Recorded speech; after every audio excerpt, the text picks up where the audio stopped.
Good evening, everyone, and welcome to July's episode of Dóchas webinars. My name is Johnny, and I'm part of the Mental Health and Wellbeing Working Group for the Irish Support Agency. Before we get started, I would like to acknowledge that I'm hosting this webinar on the lands of the Bidjigal and Gajigal people. I also acknowledge the traditional custodians of the various lands on which all of you are watching. We pay our respects to elders past, present, and emerging. Dóchas will be brought to you on the first Monday of each month, with each session exploring a different aspect of health and well-being. All of our previous webinars can be found on the Irish Support Agency YouTube channel. So tonight we will be belatedly celebrating Pride Month. For some time now, the Irish Support Agency have looked at ways in which we could support our friends and family in the LGBTQI community. With that, we've invited two prominent members of the community to talk to us about life in Sydney, especially for those who are perhaps planning to move over here. We'll also be looking at ways to support and also talk about the resources that do exist in the community, as well as listening to some personal experiences about the coming out journey. Without further ado, I would like to welcome Brian Murphy of Sydney Queer Irish and Luke McCall, aka Peach's Queen. So, good evening, guys, and thank you all very much for joining tonight. How is everyone? Oh, good. Hello. Thanks for having us. Yeah, thank you very much, Johnny. Delighted to have you both now. Thank you so much for coming on board. I suppose just to kick things off, I'll probably start with you, Brian, if you don't mind. So can you tell us a little bit about yourself and talk about maybe the organisation, the Sydney Queer Irish? Yeah, so I'm originally from Wicklow. I'm 34 and came out to Sydney on New Year's Eve, actually, 8 years ago. And yeah, I've just had an incredible time in Sydney. It's such a really, really cool city, and like being able to travel around Australia is a real privilege.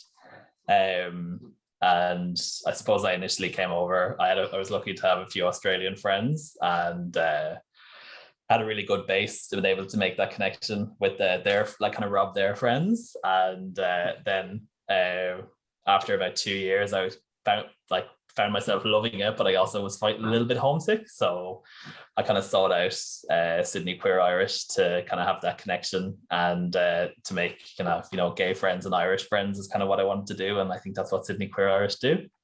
So it's existed in some form or another since the mid-90s.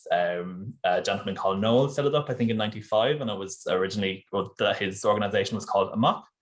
And then about 12 or 13 years ago, it was incorporated or reincorporated as Sydney Queer Irish, and it's kind of grown from strength to strength ever since. I always call it the little community group that could, because I'm but one of about a dozen or 15 amazing volunteers on our committee, and our aim is to just have a home away from home and a bit of a social outlet and support for Irish queer people and all their allies and all their friends. Everyone's welcome.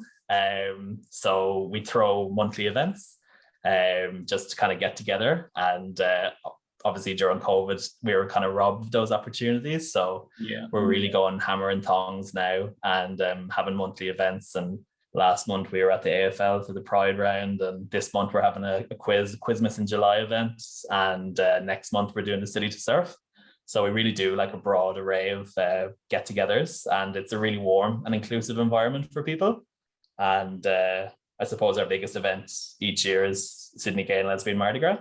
That's how I actually met Luke as well. We've worked together as the fabulous Peach's Queen, which you'll hear all about. Yeah. And yeah, Sydney Gay and Lesbian Mardi Gras, for those who might not be aware, is the Pride Parade really in Sydney.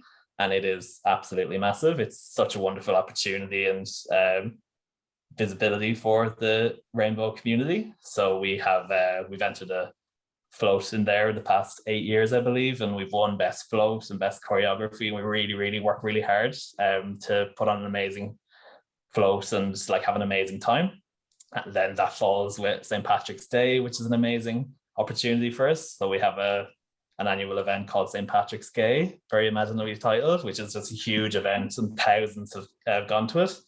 So yeah, so hopefully we're like a inclusive and fun environment, and yeah, we all work very hard, so we're very lucky to have an amazing committee. That's amazing.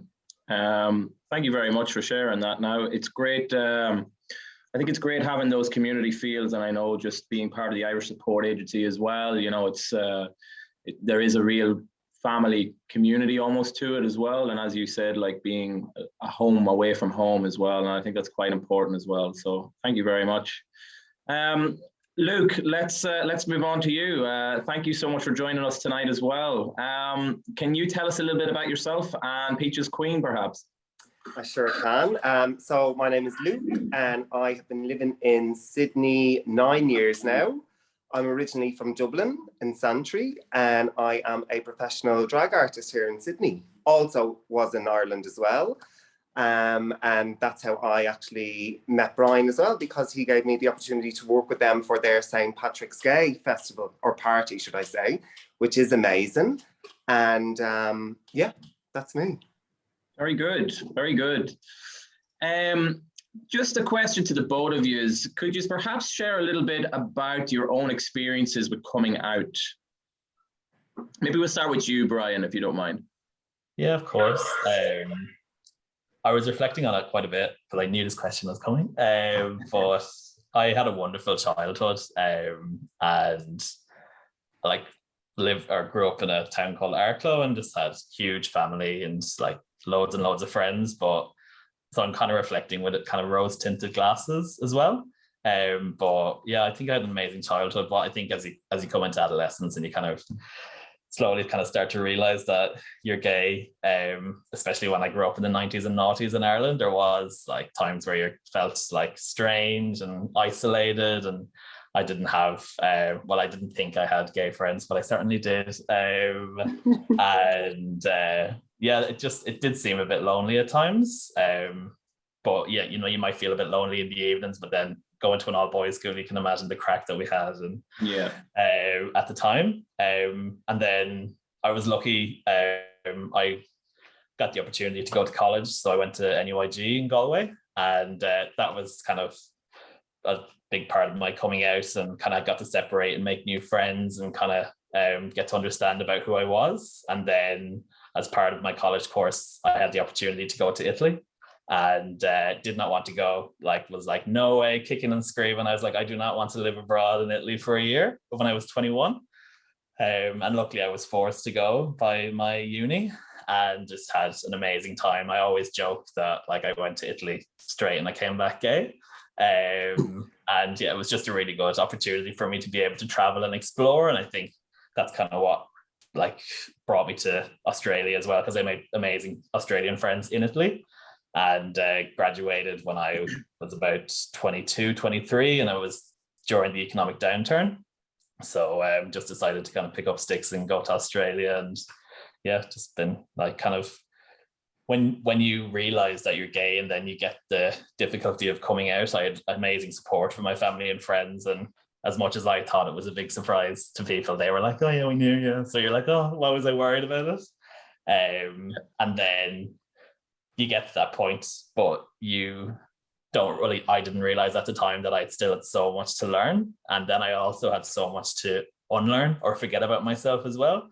Because when you're a teenager and you're going to a Christian Brothers school, you build up this guard and you're kind of not your authentic self, unfortunately. So you've got years to go before you forget all that. And then you eventually are your authentic self. And it was a bit of a tough journey, but, you know, very, very happy to have such amazing family and friends to kind of get me through it. And then, you know, you have to give yourself a pat on the back as well, because you're like, oh, that wasn't easy, but, you know, you get through it. And hopefully it's a bit better today. Amazing. Amazing. And what about you, Luke?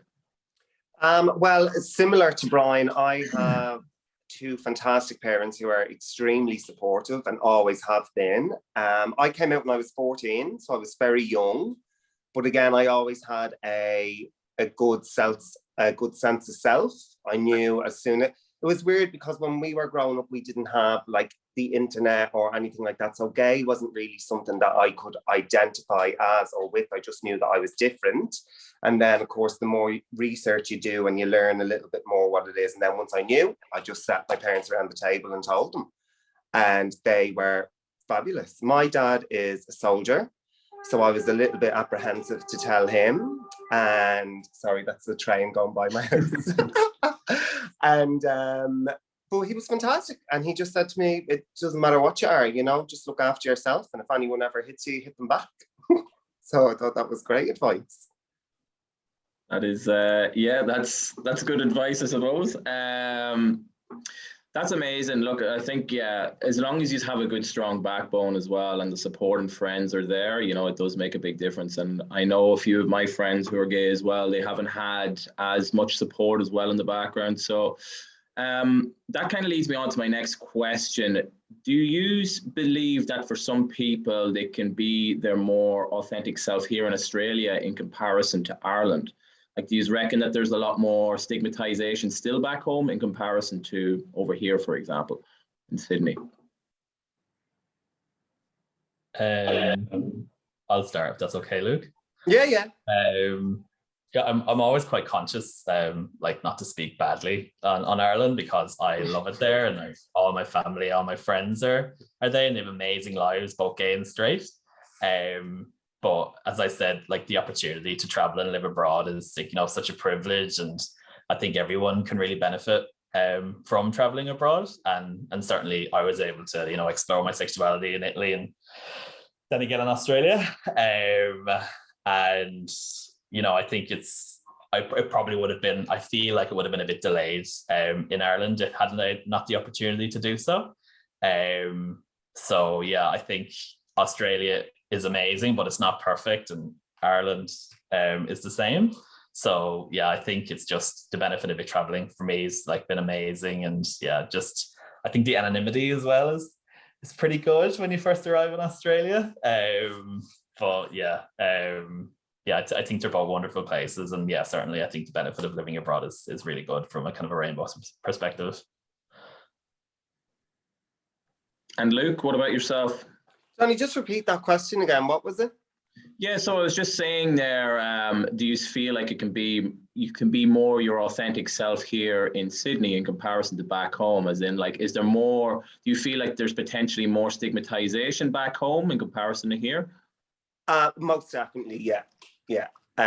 Being here in Sydney, you can do and be exactly who you are. Now, I've been very lucky that I've always been able to do that, but back in Ireland, it was a lot tougher. It was a lot rougher, and I mean, I don't think I've heard the words. I haven't been abused in 9 years of living here. I haven't been shouted at on the street or anything, but like, I know when I go back home and I rock back up to Santry in a couple of weeks, like, someone will shout out a car window at me, Yeah.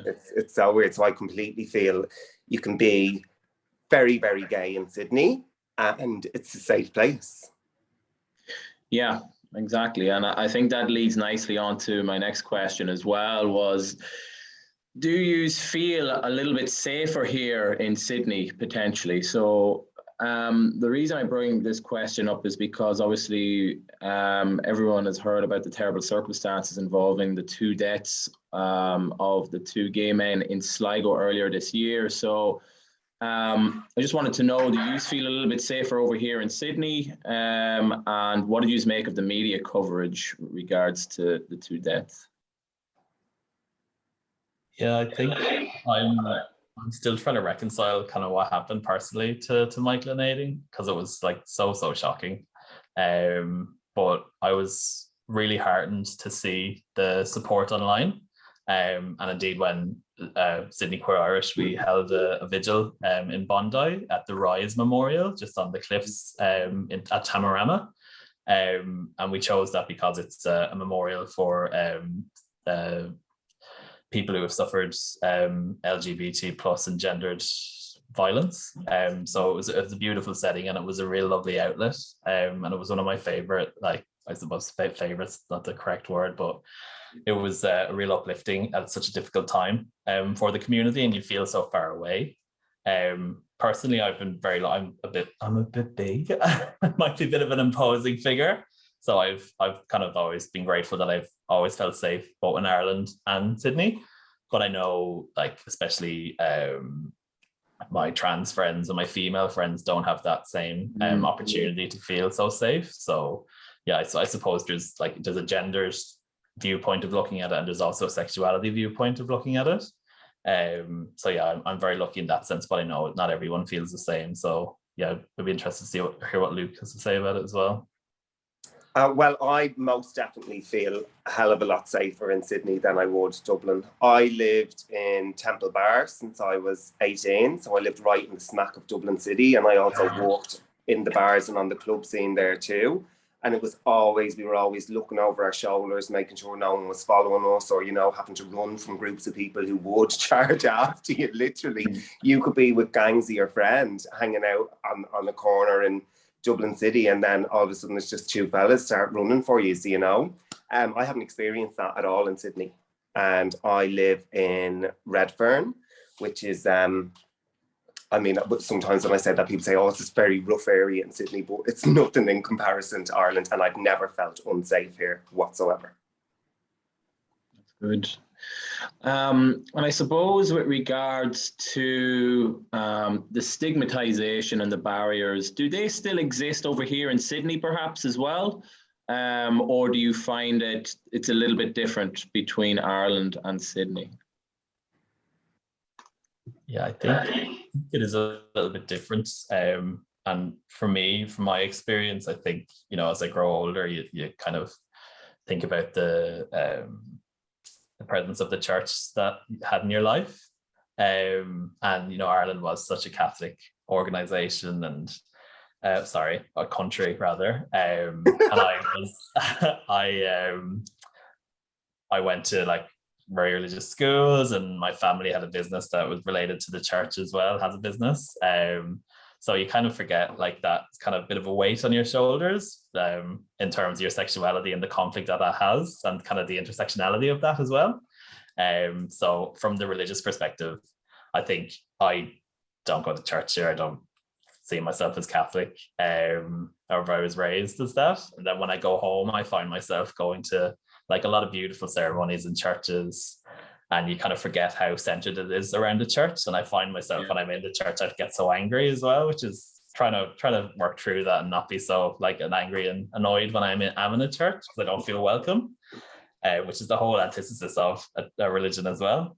So I think Australia being secular, it's a lot different. It's a lot less, certainly in my life, there's a lot less centered around the church. And you know, I might take a swift left if I'm going into a church over here, whereas sometimes you don't get that opportunity in Ireland. And I think that for me personally is kind of the difference in the stigmatization, really. Yeah. And what about yourself, Luke? Well, I think I live in an extremely gay bubble. In fact, everyone around me is, you know, either gay or queer somehow. And I haven't witnessed or seen any stigma over here. So, but again, you know, I'm a hairdresser and a drag queen, so I live in a very gay bubble. But no, I haven't witnessed any stigma over here. I don't know what it's like at home. I haven't been home in 9 years. Yeah. And is there any plans for either of you to go home shortly? For a holiday or even? No, I hopefully getting home. I got the opportunity to go home at December actually with Sydney Queer Irish. So I was really fortunate. Our founder Loretta received an award for her work with Sydney Queer Irish from the President of Ireland, Michael D. Higgins. So it was amazing to, like, you know, you might somewhat feel like being gay kind of made me leave Ireland, and then, you know, being gay and being involved in a voluntary organization like Sydney Queer Irish got me back to Ireland as well. So I think that was quite a nice bookend for me. But yeah, hoping to go home soon. But yeah, I've looked at the price of flights in September and I'm like, oh, I don't know if I can. Oh, I'm actually going to be flying out in about 3 weeks' time. I leave on the 27th of July, and I'm really looking forward to going back home this time because I recently won Australia's Best Drag Queen. And I'm going to do a big coming back show in the George with all of my drag family there. And yeah, I'm looking forward to it. But again, slightly apprehensive as well because it's been such a long time since I've been home.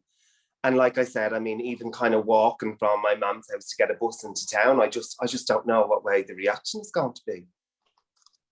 Yeah, absolutely. And I think as well, like, you know, obviously if you're coming from a traumatic experience, like, you know, that you potentially had when you were younger, you know, just being abused, you know, or verbally abused, and, you know, it can make you a bit apprehensive as well. So would you think that given the times have changed in terms of gay marriage being allowed as well for yourself, Luke, do you reckon that would perhaps make you feel a little bit more comfortable going home? Well, it's so funny you say how times have changed, but yet 2 men were murdered in Sligo. So have they really changed? Like, what difference does it make passing a legal bill as opposed to people's attitudes towards people, you know? So, but then I also remember being in Ireland, and when I was kind of like abused is such a strong word, but you know, if someone was slagging me on the street or something, we had such a tough skin as well that I'd always be able to give it back to people. I think now I'm so Sydney-fied that like if someone came up to me on the street and said something to me, I'd be like, oh my God, I'm so sorry. Or do you know what I mean? Whereas back in Ireland, I'd be like, what did you say? You know, you were able to give it back to them. And I just feel like because I haven't been confronted with that in such a long time, I would be curious to see how I would react. I actually have a question here from someone in the audience who asked, how do you deal with the hate or abuse that you face? So I'm happy for either of you to answer that. You can go first, Brian, if you want. Yeah, I think when I was younger, I probably would have, you know, ran away. I don't think I was called gay and, you know, the F slur when I was younger, and you know, you kind of like, you're like, oh, I didn't hear that, and you kind of continue on, ignore it. But yeah, I definitely, you know, it hasn't happened to me in a while. But actually, when it has happened in Sydney, it's actually been at Mardi Gras, funnily enough. Oh. So my second Mardi Gras, I was it my second Mardi Gras? Yeah. I was in very short shorts, Diamante shorts at the top, and I was walking back with my friend after we like walked or marched in Mardi Gras with Sydney Queer Irish, and we were going back to the wonderful Gaelic Club, which is our home base. And a group of backpackers came up and started kind of hassling us, and like I kind of arced up, and like, you know, I was a bit drunk and probably had a lot of confidence. Whereas Conor McGregor. Yeah, no. Whereas my friend Andrew, at the time, he was kind of like, just leave it, like, just come on, just ignore it. So yeah, it's funny how it does happen at Mardi Gras, which is like the one day you wouldn't expect it. And then another time, I was getting a picture taken with a woman. I was in another mad outfit as well after Mardi Gras, and a woman asked me for a picture, and she kind of hugged me and put her hands around me, and then she kind of stopped before she took the picture, and she was like, oh, you don't have HIV, do you? And I was like, what?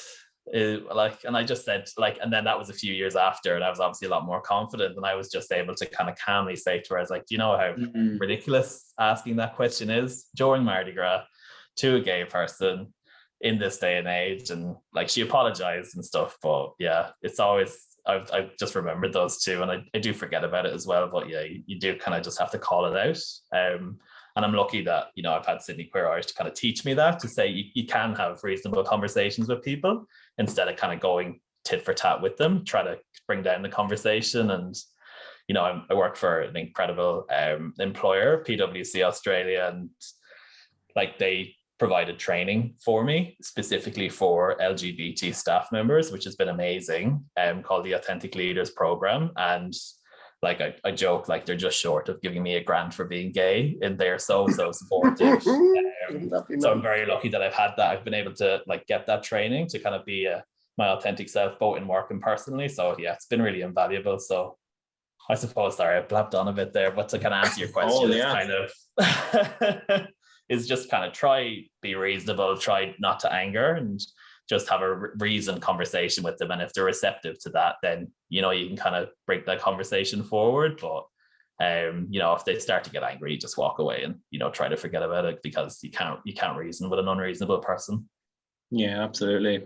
And what about yourself? I 100% agree there with Brian as well. That's exactly right. I mean, I haven't experienced any hate or anything like that since being in Sydney, but if I were and someone said something so silly like that, I'd just look at them and be like, oh, whatever. There's no sense in, do you know what I mean? Yeah.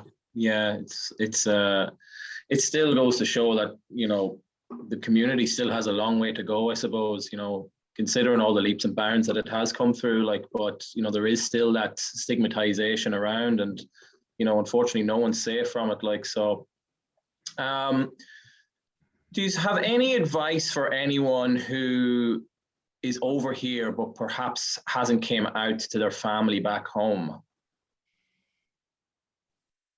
Do you like to take that one?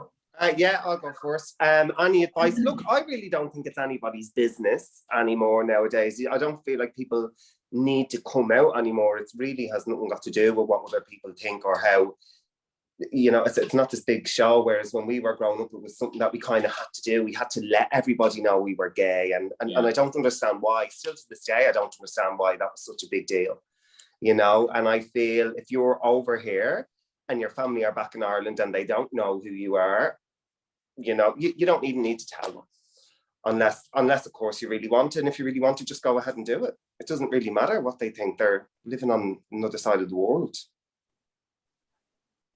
Yeah. And would you like to contribute to that as well, Brian? Yeah, I think I might take an opposite view to Luke. I think, you know, if you are kind of being authentic here, I kind of would encourage you. I think there's kind of great empowerment from coming out and kind of owning who you are. And like, again, like I probably agree with Luke, you know, in our heads when we were younger, we probably built it up for this big fanfare of coming out, and our expectation was like a parade would be thrown for us or something like that. But yeah, I think like it's everyone's journey, it's different, but I would hope that, you know, people who aren't out at home, like I think there is great like empowerment, and even if you're going to write a letter or if it's a phone call, just to let your family know, and you can say in the letter, just this is an FYI, it can be a little sticky note and put that on the post or postcard. And if you don't want to talk about it again, that's fine. But I think, yeah, it can be a bit of a weight on your shoulders to kind of carry that as well without your family knowing. So yeah, hopefully I would encourage them to come out, and there's like 1,000,001 resources online that are amazing to help support you. And I know the Irish Support Agency, it's such an amazing organization, because I think on your tagline on your website is that you're for absolutely everyone. You do not stigmatize anyone. So Irish Support Agency is an amazing support, and there's other huge LGBT centered ones as well in Sydney. So I suppose with that, would you, what sort of support services or resources would be available to people here in Australia? Yeah, the one I'm most familiar with, and kind of the one that's probably well known, is ACON.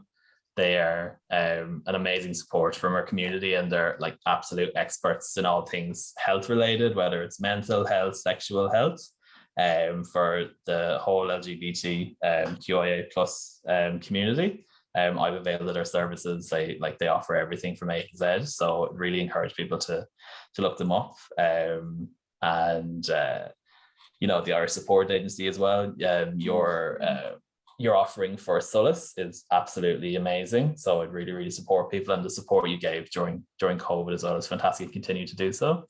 And you know, like if you're looking for like a social outlet and a social aspect, like Sydney Queer Irish are here. If you want to just meet up socially, casually, we're very warm and welcoming. So slide into our DMs or go through Irish Support Agency. But yeah, there's a huge amount. And then during Mardi Gras as well, on Fair Day, it usually happens in Victoria Park. There's like hundreds of organizations that like run the gamut from all sorts of sports, inclusive sports teams if you want to get into sports, social groups like us, community groups, and then mental health services. So there's a huge amount. So even going on the Fair Day website or the Mardi Gras website, you get a huge amount of information.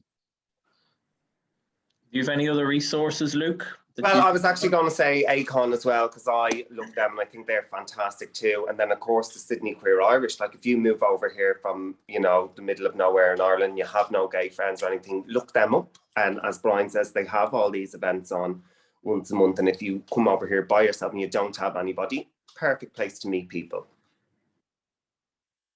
Yeah, absolutely. Would you say that there would be more support here for the community as opposed to back home? Oh, I would most definitely say that. Yeah, 100%. Even I was blown away by when the likes of ACON, when you got into trouble sexually over here, because let's face it, when you move from Ireland to Sydney, you are going to be having a lot more gay sex than what you were having in Ireland. That is 100% sure. It's such a gay city. We all like to have a great time. And I was blown away the first time that I may have misbehaved a little bit too much and had to go into the hospital. They were like, oh no, you come to this ward and everyone will look after you. And then all of a sudden I'm put on a drug to prevent me from getting HIV. It was just amazing. Do you know what I mean? I never even heard of that happening in Ireland. This was nearly 9 years ago. Yeah, absolutely. I suppose just with that as well, in terms of from a health perspective, from a HIV perspective, and from a PrEP perspective, would you say that there is differences between Ireland and Australia? Again, I feel like just the service here as a gay person, you're just so much more looked after. But I can't really compare because I haven't been in Ireland in such a long time. I hope things have changed in Ireland, but I never heard of anything like that when I was back in Ireland. But over here, it's like, you know, every 3 months, you know, I'm regularly tested, bloods, everything they do, everything. It's brilliant. And this is all just from going into hospital one day, kind of freaking out about a situation I was in. And now it's been 9 years of the most amazing service here. And education as well. Like there were things that I didn't know because no one ever told me back in Ireland. And then when I sat down here and someone explained everything to me, I went, oh my God, wow, I didn't realize that, you know? So I think there is an amazing service over here. Where did you, sorry, Luke, if you don't mind me asking, where did you, I suppose, find the resources, the educational resources? Well, I'll have to fly the flag for, there's a fabulous nurse in the IBEC clinic in St. Vincent. His name's John. He's a Scottish man and he's been looking after me for the last 9 years. And this man literally blew my mind with all of the information he was telling me about STDs, about HIV, and, you know, it was just stuff that I didn't know. No one ever told me. You know, so that's where I would recommend. St. Vincent's Hospital, the IBEC clinic is amazing. Okay. Do you have anything to add to that, Brian, yourself? Yeah, definitely just echo Luke's sentiments as well. I think Australia compared to Dublin, or rather Sydney compared to Dublin, like has the benefit of being like the size of Ireland really in a city. So there will be a lot more services available. But I do know like I think it's called the gay sexual health for men in Ireland. They run an amazing service. But yeah, like Luke, there's a little bit of a learning curve when you do come over here. And unfortunately, you didn't like. I remember my what was the sex education in school, and there's no mention of like gay sex, like absolutely nothing on it, because it was obviously a religious school. So it's really unfortunate that was the case, and you kind of had to learn yourself. But yeah, the resources, like ACON are probably number one for me. And just like the immediacy of being able to get a rapid HIV test, or I think Sydney was one of the first cities in the world to have the PrEP, the HIV PrEP trial. So I know a lot of my friends benefited from that as well, because it was completely free, and I think is still free. And you know, in Ireland, I think it was a little bit behind, and I think it might still be a little bit, that it might be a bit more expensive. But I know there's amazing campaigns happening to kind of prevent that. And obviously, this is a very male-oriented conversation as well. There's lots of information for our lesbian friends or trans friends as well. So yeah, I do think it's better, but it's probably a symptom of the size of the place. And like, I think every second person is gay in Sydney as well sometimes. So. And with regards to, I suppose, there may be people online tonight that might be watching this from Ireland, and I know something that you have said, like it's quite prominent where you understand about the education around being gay, and you know, about looking after yourself as well, is usually from the experience of getting here. But would there be potentially any resources online perhaps for people might be able to educate themselves before they even got out here? Oh, well, I mean, 100%. Like now we all have an iPhone. You literally Google what you're worried about, or what you're concerned about, and it has so much information. So yeah, just look up everything online and do a bit of research. Yeah. But I would most definitely recommend pack up your bags and come to Sydney. It's fabulous. I was going to ask you both, like, do you think life would be very different if you hadn't have moved to Australia? You can go, Brian. Yes and no. I think, you know, For me, like, actually, I'll contradict myself now, but when I first arrived, the anonymity was amazing, and you didn't have to worry about what anyone else thought of you. And you could walk up George Street, which is a very, very long street when you first arrive in Sydney, and nobody would know you. And then George Street might lead to Oxford Street, and you might have a great time there on a night out. It was just being able to kind of explore and kind of do whatever you wanted. For me, it was amazing. And I did not want to see an Irish person. If I saw an Irish accent, I ran a million miles away. I was like, no.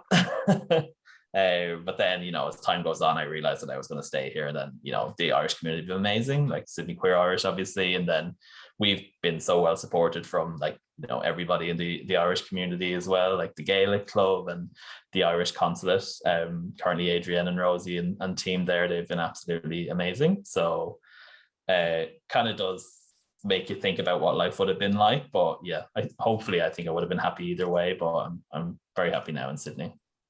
That's brilliant. And what about yourself, Luke? 100%. I mean, I literally just feel like I'm mirroring what Brian has said all night, but it's so true. Like when I first arrived here, it was like, oh, I don't want to be around any other Irish people. I just need to find my own self and whatever. But at the end of the day, we are such a tight group of people that we just look after each other.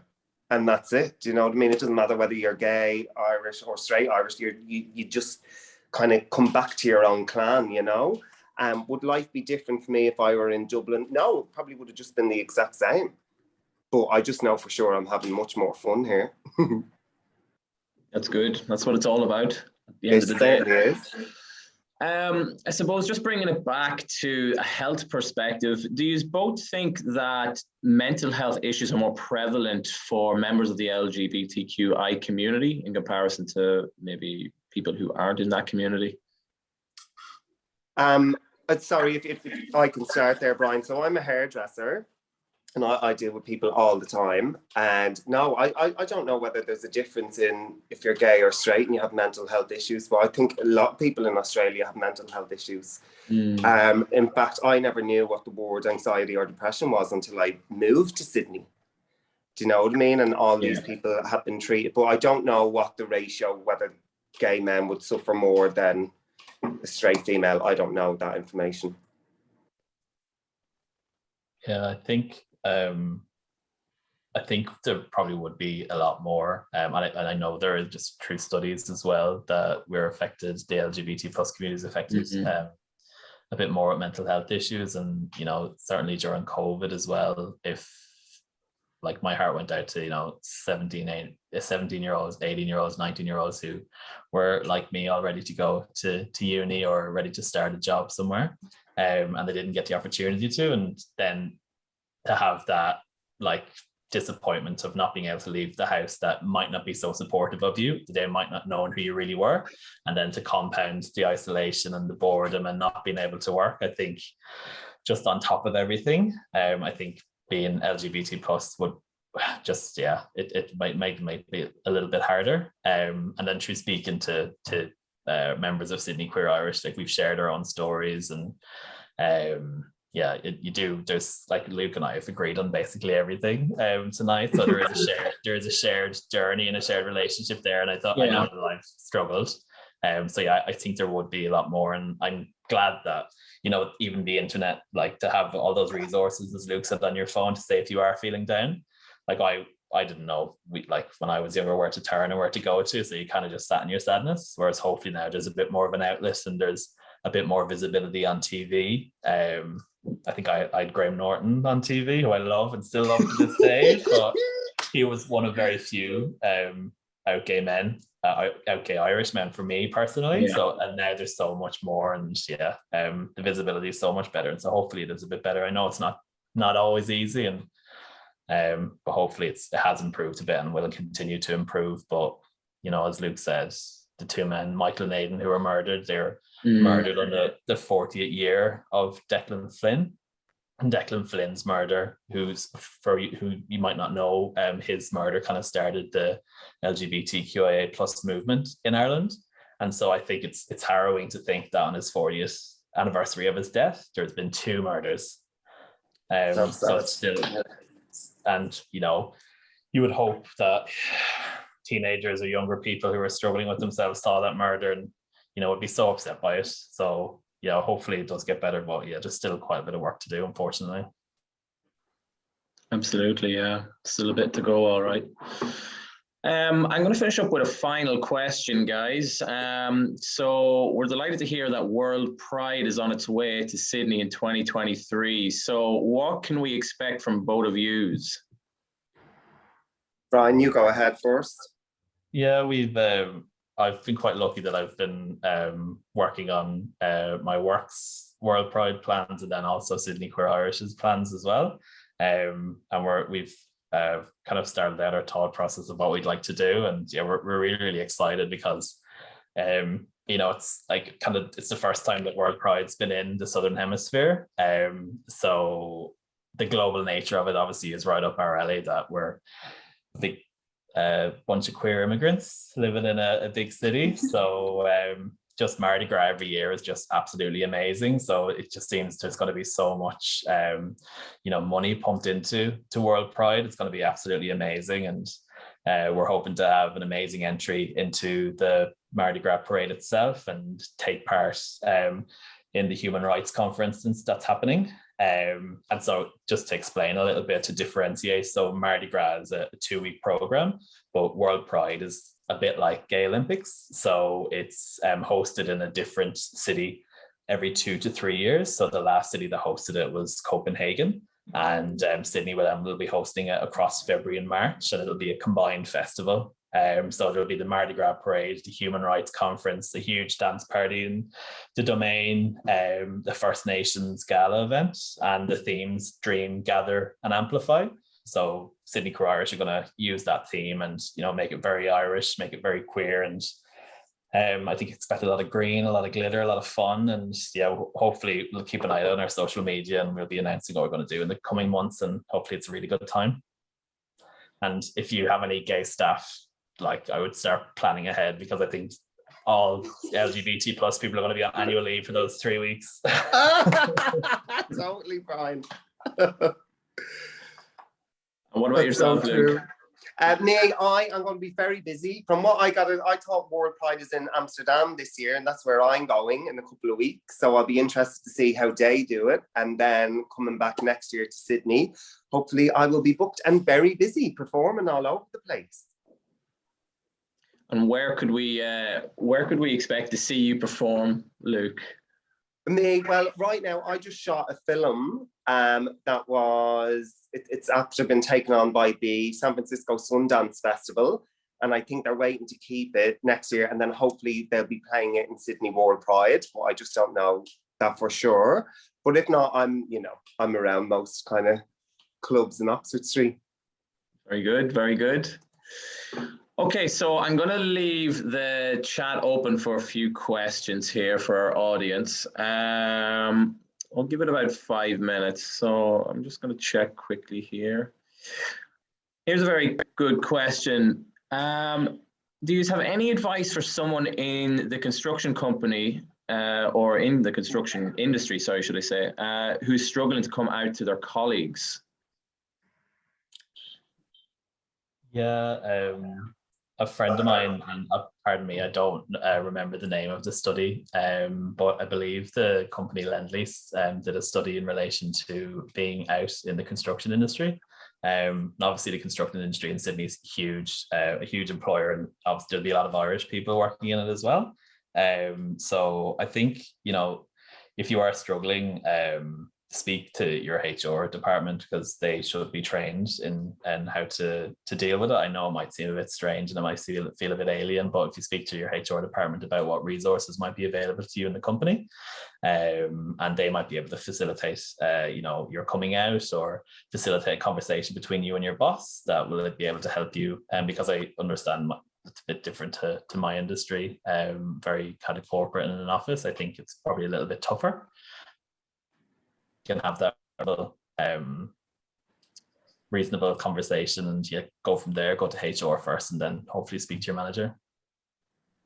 Totally. I think you just answered that beautifully, Brian, because I wouldn't know what to say to anybody in construction. I work with hair, so I think you're absolutely right. Yeah, go to HR and then see where you can go from there. Just checking the chat here. Doesn't look like there's any more questions. Oh, here's one just popped in there. Do you think that social media sets a standard for stigmatization? So I was working with a young person that thought they weren't gay enough, for example. Sorry, the young person thought they weren't gay enough? Yeah, as in working with a young person that thought they weren't gay enough. So, for example, I'm assuming that this is what it means. So if social media has amplified like the gay scene, would that be, I'm assuming what a person thought, the person mightn't think that they're gay enough. So do you think that social media sets a standard for being gay? I also feel like the gay scene is so diverse that there are many forms of gayness, you know. And unfortunately, the gay community, we actually categorize each other into different boxes. But social media for being gay, I don't know, because you could either look at someone's page who's a bodybuilder and compare yourself to them and say, oh, well, they're so gay and beautiful and go to the gym every day, or else you can look at someone like me who's a drag queen and say, oh, well, I'm not that gay, I don't wear heels and makeup. So has it set a standard? I don't know. I think social media is just terrible in general, unless you use it to get your business from it. What do you think there, Brian?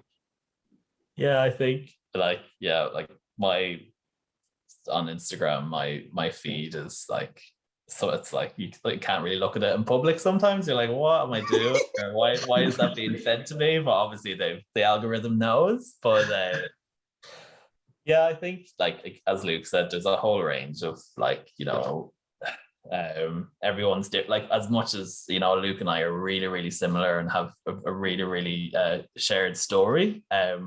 Like when I look at the committee in Sydney Queer Irish, like we're all so different as well. So it is a very individual thing.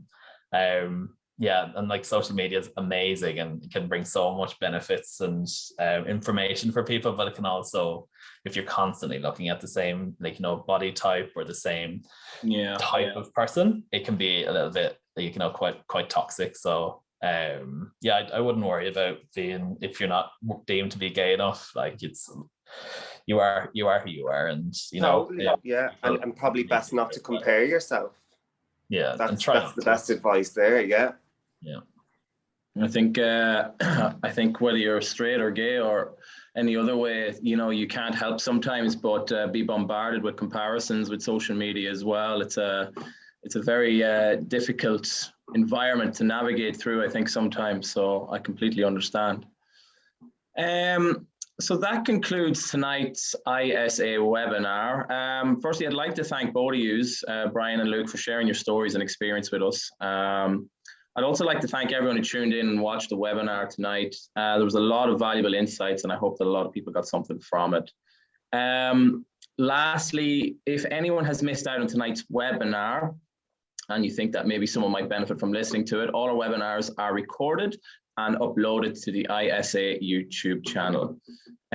So that is all for us tonight, guys. Listen, thank yous once again. We really do appreciate it, and we hope to see you soon. Oh, thanks, Johnny, and thanks, Brian. Good to see you. Thank you so much. That was brilliant. Thanks, Una. Take care, guys. Bye-bye. Fabulous. See you later. Have a good one. Bye. Bye-bye.